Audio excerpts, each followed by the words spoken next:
విచ్చేసిన తెలుగుదేశం జనసేన అభిమానులందరికీ కూడా ముందుగా హృదయపూర్వక నమస్కారాలు. కదిలిరా సమావేశానికి రానున్న తెలుగుదేశం పార్టీ అధ్యక్షులు చంద్రబాబు నాయుడు గారికి కూడా నమస్కారాలు. నాకు ఈ అవకాశం కల్పించిన జనసేన పార్టీ అధినేత పవన్ కళ్యాణ్ గారికి కూడా నా హృదయపూర్వక నమస్కారాలు.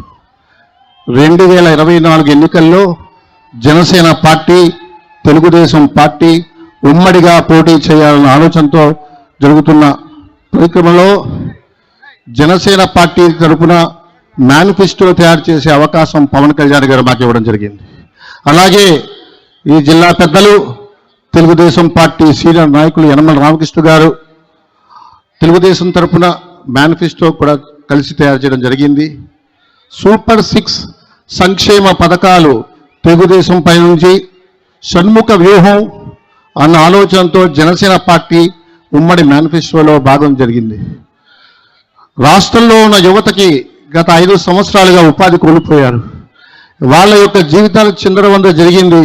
చదువుకున్నప్పటికి కూడా వాళ్ళకు ఉద్యోగాల అవకాశాలు లేని పరిస్థితి. రాష్ట్రంలో పరిశ్రమలు పారిపోతున్నాయి.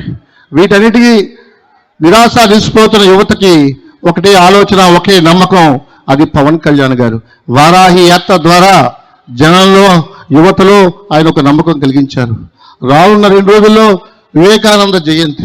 Awake, arise, stop until you reach your goal అన్న వివేకానంద స్ఫూర్తి ఈనాడు అదే స్ఫూర్తి ప్రజలకి యువతకి ఇస్తున్న పవన్ కళ్యాణ్ గారు మీ అందరికీ భరోసా ఇస్తున్నారు.